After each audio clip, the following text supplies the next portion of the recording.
Shalom, jumpa lagi bersama dengan saya. Di akhir pekan ini kita masih ada kesempatan mendengarkan firman Tuhan. Mari kita berdoa. Tuhan, terima kasih ada kesempatan bagi kami mendengarkan firman. Kami memohon pertolongan Allah Roh Kudus yang memberikan kami damai sejahtera, yang menerangi hati kami, memberikan kami hikmat, sehingga kami dapat memahami kebenaran-Mu dengan baik. Dalam nama Tuhan Yesus kami sudah berdoa. Amin. Kisah Para Rasul 8 ayat 15. Demikian firman Tuhan. Setibanya di situ kedua rasul itu berdoa supaya orang-orang Samaria itu beroleh Roh Kudus. Sekali lagi, setibanya di situ kedua rasul itu berdoa supaya orang-orang Samaria itu beroleh Roh Kudus. Renungan kita saya beri tema penginjilan secara utuh.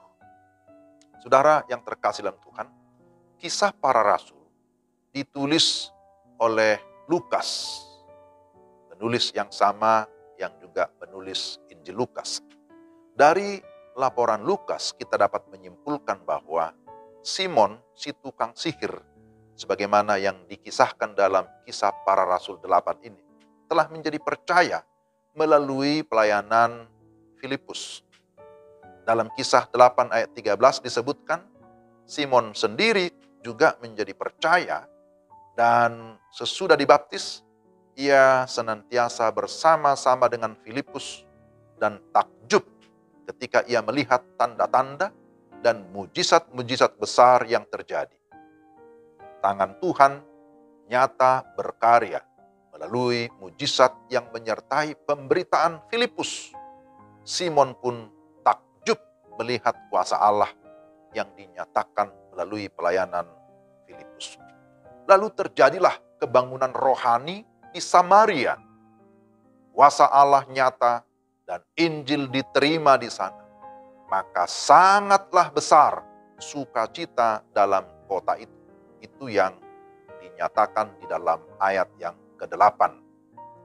Saudara-saudara, Petrus dan Yohanes yang datang kemudian menumpangkan tangan atas orang-orang Samaria agar mereka beroleh Roh Kudus. Dalam ayat 15 sampai 17 kita bisa baca di sana.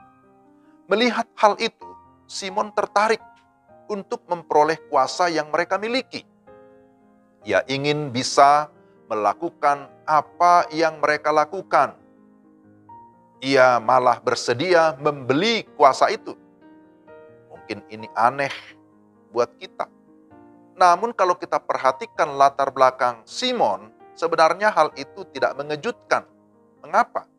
Sebab bisa saja sebelumnya ia harus mengeluarkan uang untuk belajar ilmu sihir.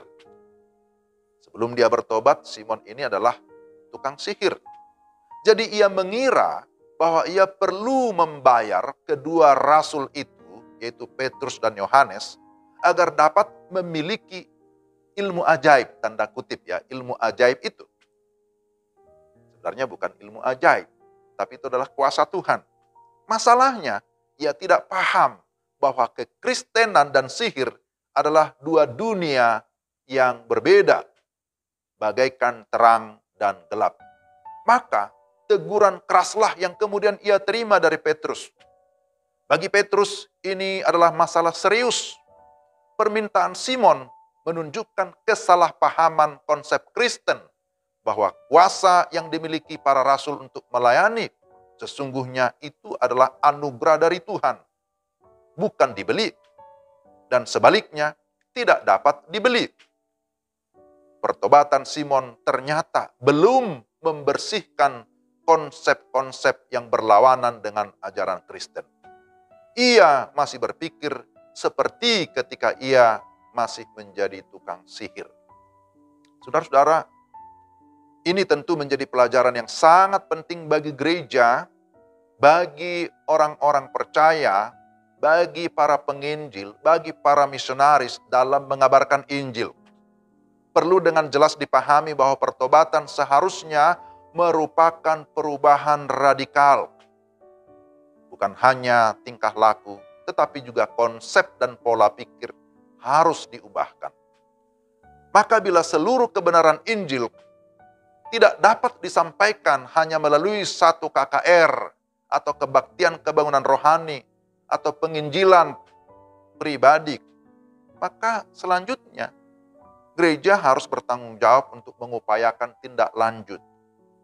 Disebut follow up, agar para petobat yang baru dapat dibina, diajar, atau dimuridkan, sehingga dia memiliki iman yang bertumbuh, dan konsep atau pola pikirnya diubahkan.